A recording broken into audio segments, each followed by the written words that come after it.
देखिए होता क्या है, ये हमारी पृथ्वी मान लीजिए है,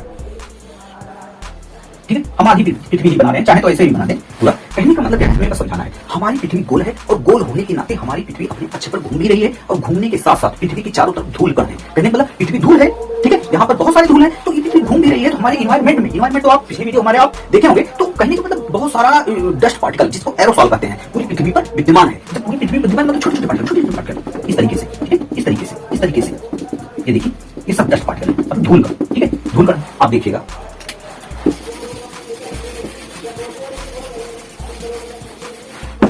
अब देखिए, यहां पर सूरज एक बार बना दे रहे हैं, यहां पर सूरज बना दे रहे हैं, यहां पर, ठीक है।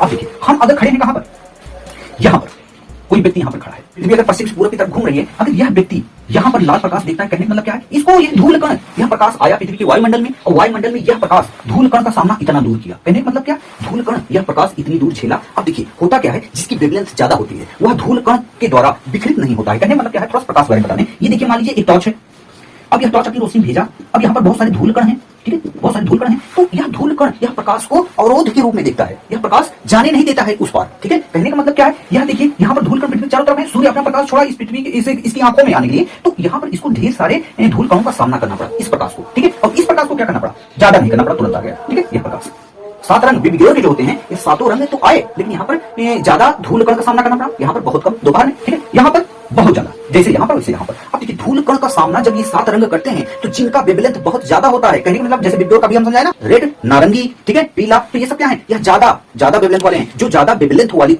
रोशनी है वही हमारी आंखों तक पहुंच पाती है, बाकी कम वेवलेंथ वाली जो होती है वह इन्हीं मतलब कि जितने भी ये धूल कण हैं इन्हीं में बिखर जाते हैं, और जो ज्यादा वेवलेंथ की है वह क्या होती है, पार कर जाती है और हमारी आंखों तक पहुंच जाती है। अब देखिएगा यहाँ पर क्या है, सूरज, अब यहाँ पर क्या है, इतना ही है।